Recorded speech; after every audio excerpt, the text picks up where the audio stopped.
Welcome to the Firefighter Cancer Initiative Education Campaign. This is a project that's being led by the Center for Communication, Culture and Change and the School of Communication at the University of Miami in conjunction with the Sylvester Comprehensive Cancer Center at University of Miami. This is part of a state-funded project, and it's really designed to help educate firefighters about some of the risks associated with cancer and come up with some ways in which they can take steps themselves to help reduce their exposure to carcinogens and hopefully reduce their cancer risk. So what we've tried to focus on is really trying to create this notion that clean gear is the new badge of honor, and that it's really a culture change as a way to help firefighters think about long-term changes to their behavior to reduce cancer risk. What we've got today is a presentation designed to give you some of those tools, and what we're presenting is really information that we've got from firefighters themselves. My team has gone out and we've done ride-alongs with firefighters, over 250 hours of ride-alongs in 30 different stations in South Florida, representing 4 different departments. Surveys across firefighters to get their attitudes and knowledge, and a lot of input from firefighters in helping us develop materials. So we hopefully are sharing things that are relevant and that come from firefighters themselves. Now we know we don't have all the answers, we don't have a cure for cancer, but what we've hopefully come up with is something that will make firefighters think about engaging in behaviors to help keep themselves clean to reduce cancer risk. When we think about cancer and we think about firefighting, we know firefighters feel that they're at a very increased risk for the risk of cancer these days. And through the ride-alongs with firefighters, we got statements that firefighters were almost fatalistic about it, feeling that every single person was going to get cancer around a table. We had a number of quotes from firefighters that really illustrated this.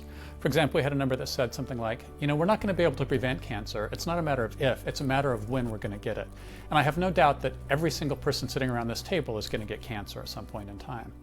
And we do know that firefighters are at higher risk for cancer, but we don't want firefighters to feel fatalistic. Right? Not every firefighter is going to get cancer, and there are things that can be done to help reduce that risk. So the risk of the general public, lifetime risk of getting cancer, is about 40%. And the recent study by NIOSH shows that it's about 14% higher than that for firefighters. So firefighting does seem to be an occupational risk that has the tendency to increase cancer. Again, our goal today is to help firefighters develop some tools that will help them reduce their exposure to carcinogens on the job and hopefully reduce those cancer risks. We can't solve all problems. We know there's a lot of structural issues in firehouses. As we went around and visited fire stations, every fire station we went to, a firefighter would take us around and say, look at these problems that we have. And they really seem to be focused around 2 things. One is the diesel exhaust from the engines. That blows on the gear in the bays, it's in the ice machines that are outside in there. They might not have positive pressure in the bunkhouse. So a lot of these structural things we see fire departments taking care of. They're aware of these risks and they're working hard to reduce them. We can't do a whole lot to help you with that, but what we want to do is focus on the other area firefighters were really concerned about, which is dirty bunker gear. And so we see a lot of issues around dirty bunker gear where they get contaminated from fires, where they get contaminated from diesel, and yet firefighters often don't take proper responses in terms of cleaning and decontamination. And what we know is historically firefighters have valued dirty gear. And it makes sense because it shows that firefighters have expertise, that they're reliable, that they've been in a lot of fires. If you look at somebody and their bunker gear is completely covered in soot, man, that firefighter, they've been in a lot of fires. And when you're trusting somebody to save your life, you want somebody who's experienced. But what we're also seeing is firefighters recognizing the danger of that dirty gear. I'm going to read you a few quotes that we've got from firefighters that kind of illustrate that change in thought process that we're seeing take place right now. So one firefighter was talking about his early time in the fire service. He says, in younger days, it was a badge of honor to have dirty gear. The dirtier, the better. The more, it meant you worked harder than anybody else. And we never cleaned our gear. And in fact, we talked to a number of firefighters that in that entire 10-year lifespan of the gear, they would never wash their gear a single time. And if they did get new gear, they would often go out and burn it. So another firefighter said, when we got that new gear, we purposely exposed it to the high heat to melt it, to make it black, to give it that culture, of that badass firefighter look. We're not finding that anymore. And so firefighters recognize how important it was historically, but now they're really working to change because they see those increased cancer risks. And just about every firefighter we talk to knows another firefighter who's had cancer. One of my favorite quotes from this whole time is about one of the early firefighters who had dirty bunker gear. And quotes basically this: so times have changed. And this is a firefighter talking about his early days. Times have changed. My first day, my first shift, my first call. And smoke was blowing, black smoke rolling out. And the LT at the time, he looks at me and he says, son, don't do as I do. And he ran into that apartment without his SCBA, without his air, without his mask, without anything, just opened the back door. Now you don't see that anymore. That LT now, he's got stage 4 prostate cancer. I don't know if it's because of the fire service, but he's one of the older dinosaurs. And so we see that there is this direct correlation in firefighters' minds between those occupational risks, between the dirty gear, and their increased risk of getting cancer. But firefighters still want to know, what is the actual risk that they face from that dirty gear? And so there's a series of studies that help us answer that question. A study by Fent and his colleagues, in fact, they did a couple of studies where they did a series of controlled structure burns. And they put firefighters in full gear, on SCBA, air, mask, the whole thing, had them go in, fight the fire, engage in overhaul, and then they walked 30 meters away into an open area before they doffed their gear. They tested the gear in an off-gassing canister to see what was actually off-gassing, and they found over 14 different carcinogens on over 50% of the gear being off-gassed, including things like benzene, toluene, and other carcinogens as well. In addition, they wanted to test firefighters' breath and urine to see what they were inhaling or absorbing through the skin. And what they found was elevated levels of volatile organic compounds, those same compounds, in both the breath and the urine, meaning firefighters are inhaling through the off-gassing and still absorbing through the skin. This really indicates a need for firefighters to engage in some decontamination processes, both on scene and after the fire incident, to help reduce those cancer risks. So that's what we're really working towards, is helping firefighters learn some of these dynamics about when and how to engage in this decontamination process. So this is super invisible powder that's used actually for theft detection and cache, but one of the things we're trying to simulate is pretending that this is black soot, just the same type of soot that comes off combustible and burning materials you would encounter in a fire incident response. The initiative actually came to us right from the Palm Beach County Fire Rescue Department. They were very interested in understanding about how what they did for work was impacting their health, specifically how maybe being a firefighter or an EMS responder may increase their risk for cancer. One of the things we were trying to do today is figure out, is there a way we can demonstrate how maybe cancerous materials are transferred from a fire incident response back to the fire station and personal vehicle. And so today was really a teaching exercise and a scientific exercise of trying to see how we demonstrate where soot, represented by this invisible dye, might be transferring from when they go to respond to a fire and come back to the fire station. So the goal today was trying to be able to identify, can we feasibly show how soot is transferred from a fire incident response back to their truck and back to the fire station.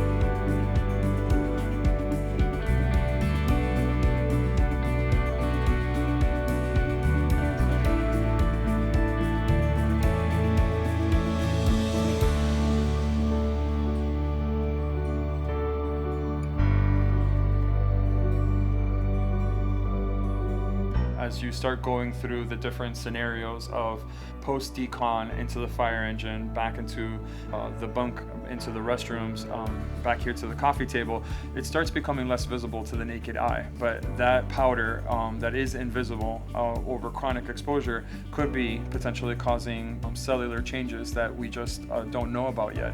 And hopefully through some of our studies we can start identifying those changes.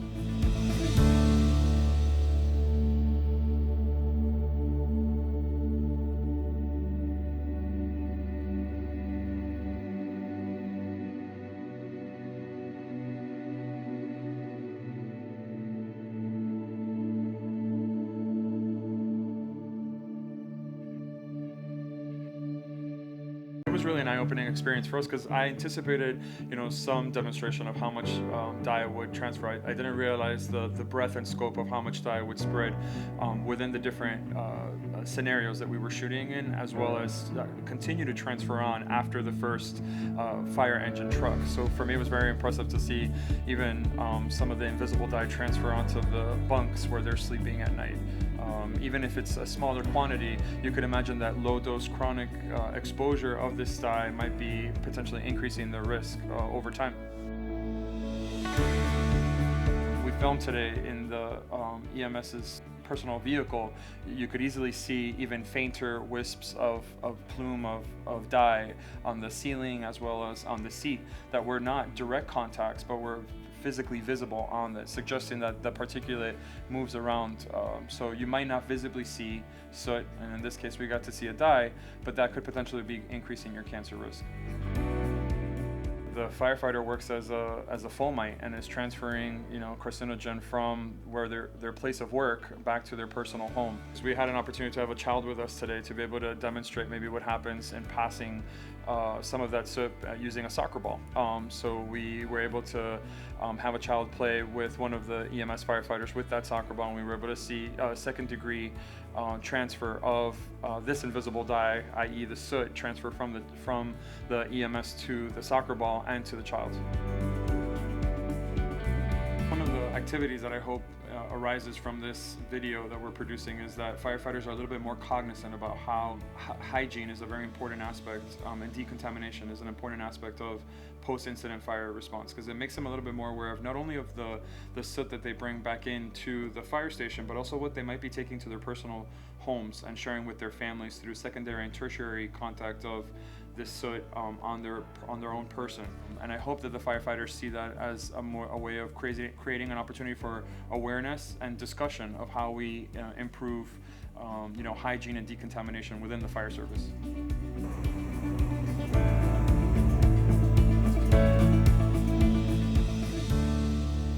So when firefighters watch this last video, they tend to get very excited about this process of cleaning and say, this is a lot bigger danger than we thought. But it's hard to know what exactly firefighters are supposed to do. There's a number of things you're already trained in, showering within the hour, for example. But there's also some other processes that fire stations are starting to engage in. And depending on where you're at, your fire department might be doing different things than others, but some things that are being recommended are things like a clean cab concept. So you want to keep all of the bunker gear out of the cab and make sure that cab stays clean from decontamination processes. Some departments are engaging in washdown in the field, whether it's just the tanks themselves for the air and the SCBA packs, or a full field decontamination process where you actually wash the gear down, wash the firefighter down, use wipes that are cleansing wipes for heavy metals to get that kind of toxins off of the skin. Firefighters and fire departments are working towards improving these kinds of processes. What we want to illustrate next is a specific process of decontamination that's been implemented in Palm Beach County Fire Rescue. And in fact, this kind of process is starting to be implemented over a lot of the fire departments in South Florida, and we think it's a pretty good model. It'll need to be adapted for different departments based on the kinds of equipment that you have, but it's not a terribly expensive or a terribly time-consuming process. And so next we want to illustrate this as another tool for you to engage in, to help you engage in decontamination and reduce your cancer risks. We know there are deadly toxins being produced in a normal structure fire, room and content structure fire, due to the types of materials that we're encountering inside these homes and businesses. The things that the research has turned up is firefighters are having a significant increase in being exposed to toxins in which we believe are causing cancers.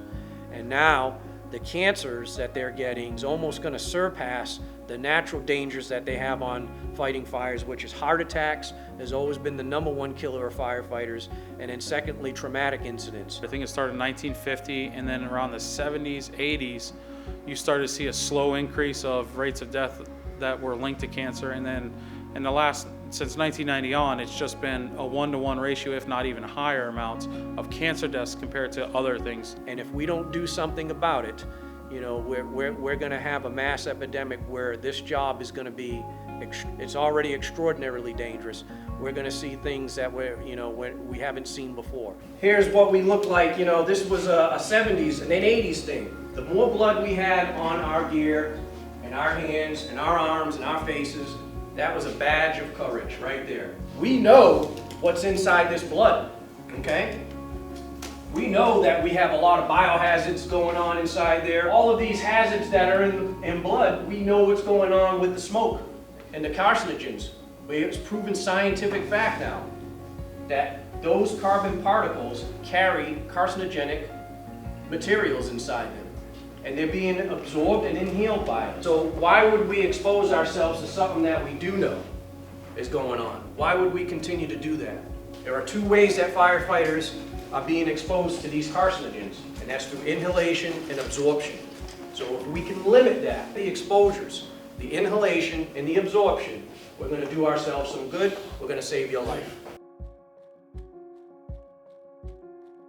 Now, I want you all to take very deep breaths. This is not a difficult concept. Essentially washing each other off after we get out of the structure fire. That's it. That simple concept will save your life. The same way when we touch a patient, and it could be a normal sickness, a fever, a cough, we're still in there washing our hands, washing our faces, and deconning after we get done with that patient. This is the same concept that we have to apply now. There's 21 members in Class 64, and they're the first recruit class for Palm Beach County Fire Rescue to receive this information. And they were actually able to implement the training and go hands-on with this process. They had a training burn that they were involved in, part of their checkoff process. The fire on the hay and the wood itself, and as it's building, it's not vented at first, but when you introduce oxygen into the environment, then we see how rapidly the fire builds. Usually we let that smoke bank down and all those particulates in the air become fuel themselves. So introducing the oxygen at that time, we see that everything becomes rapidly ignited and the heat goes up tremendously. They came out of the hot zone from their training burn. They were able to implement the procedures and wash each other down, rinse each other down. Very simple. We take a garden hose at low pressure, okay, just normal house pressure, standard domestic pressure, and we start rinsing ourselves down. And we do a systematic approach. Now the two places that you have to really key in on is the gloves, because the gloves are touching everything, and the boots themselves. From there, they report to the next stage, which is their doffing stage, where they take all of their gear off in a systematic approach, not cross-contaminating themselves, not making sure that they're keeping their hands away from their face so they're not inhaling or wiping any of the soot and soil onto their face and onto their skin. They're taking all of their gear off appropriately, and then they're further implementing a step in their process by wiping down. We have special decon wipes that we are using in this program to wipe the actual skin and the face, the hands, the fingers, the arms, all of the exposed areas of the firefighter. We're wiping them down, which is further cleaning them, which is keeping them safe. Once they're done with that particular stage of the process, they then report to a proper rehabilitation area where they're getting their vitals checked and they're able to rehab appropriately with fluids, any kind of foods, energy bars, things like that that they need. But the bottom line is, before they get to this rehab area, the bottom line is keeping this rehab area as clean as possible. All of these procedures are being done before they enter that rehab area. And hopefully what we're going to find is this is going to reduce that potential of becoming cross-contaminated with any of those carcinogens that we know that are embedded into the gear after they come out of a structure fire. It's a very quick process. You know, it's not meant to be a detailed process like you would find in a hazardous material type situation. It's a very quick, it's a gross decon, it's a systematic process. It should only take several minutes per person to actually get them washed down and rinsed down. So altogether, you're looking at probably 5 to 6 minutes realistically. You know, the big point here that we want to try to get across to firefighters is this is probably not going to knock off all of those toxins. There are going to be some toxins that are going to be left on your gear. They've already have the science to prove that your gear is going to continue to off-gas for quite some time after you get out of the fire. Even after you decon your gear is still going to continue to off-gas these toxins. So what this procedure is going to do is it's going to take those toxins and it's going to make them, a lot of it is going to stick to your gear. And that's going to keep those toxins from aerosolizing in the air. Once the scene is over, the firefighter is done, and they're heading back to the station, to further emphasize and reduce those chances of those toxins being aerosolized, we're going to bag that gear up. We're going to take that gear, we're going to put it inside of a bag, we're going to close that bag, we're going to tape that bag, make sure that that bag is fully enclosed, and that's for the ride back to the firehouse. We know that the science is showing that this gear is off-gassing, so there's a good possibility that if these guys are putting the gear inside an enclosed cab on the way back to the firehouse, they have the potential to get exposed to these toxins. Now, once they get back to the firehouse, there's additional procedures that are going to have to be implemented to make sure that that gear is going to get cleaned of all of the toxins that might have been it might have been exposed to. So why would we expose ourselves to something that we do know is going on? Why would we continue to do that? Why don't we change the philosophy and change the mindset and get on with this game of making sure that we're protecting ourselves? FACE team, firefighters attacking the cancer epidemic, has been around for the last 2 years here at Palm Beach County Fire Rescue, and basically it's just a group of us volunteering our time to help raise awareness and implement procedures to help lower the cancer risk among firefighters. As the science is revealing exactly what is being encountered here, and we're looking at this epidemic and coming up with methods and technologies that are going to help our firefighters live long, healthy, productive lives. You know, throughout this whole process, we're talking about taking water and wetting our gear.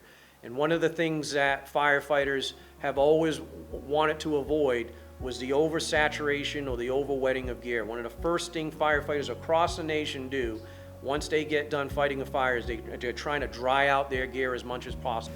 The concept behind this is to make sure that we understand that we're only doing this for the outside shell of our gear. It's not meant for you to take off your coat and then spray the inside of your coat. The inside of your gear be wet anyway from perspiration? Yes. That's normal stuff, that's natural. What we don't want to do is dump a bunch of water down in the inside of the gear. That includes your pants as well.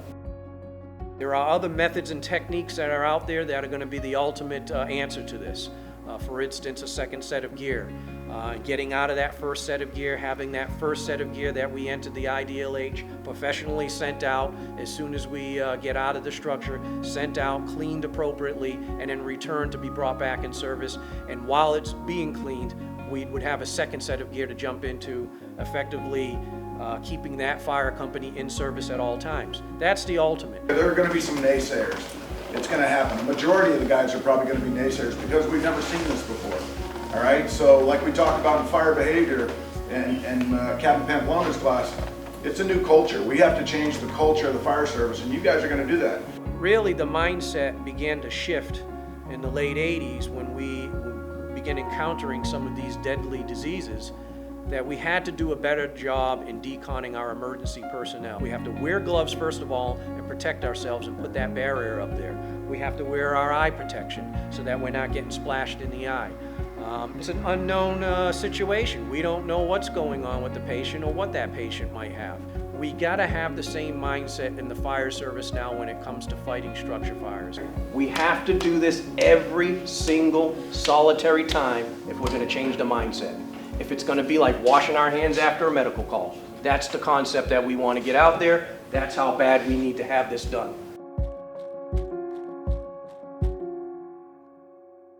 So even if your department hasn't already implemented field decontamination, there's steps you can take to help decontaminate and reduce your cancer exposure. We've come up with a series of steps working with firefighters that every firefighter can do. And these include things like shower within the hour. Ultimately, we've got 7 steps, and we've tried to come up with some humorous ways to frame them so firefighters will be able to remember them. So I'm going to read them to you just to get them out there. And we've also got some materials we can share to put around the fire stations so there'll be constant reminders for firefighters. So, you did that decontamination thing, right? Because if you didn't, we'll know. Step 1, gross field decontamination like a firefighting god. Check. Step 2, rub cleansing wipes over every inch of that beautifully fine-tuned engine of a body. Check. Step 3, swap out that nasty old hood for a sweet-smelling one that you'd wear to your great-aunt's funeral. Check. Step 4, bag and seal your gear like a good boy or girl. Check, because you don't want that in the cab of the engine. 5, routine cleaning when you get back to the station, just like Mom would. Check. 6, shower within the hour because wow, you really, really need it. Check. And 7, keep that dirty gear away from your own personal vehicle because duh. Check. And just about every one of these requires no special equipment on the part of firefighters. The field decontamination, you need the hose and the process to set up, but the showering, the routine cleaning, the wiping down, the keeping the gear out of the car and out of the cab, those are things you can do right now that are going to reduce that cancer risk. And when we think about the work we're doing with firefighters, one of the things that have come up is that people tend to think of firefighters as heroes, even if you don't think of yourselves that way.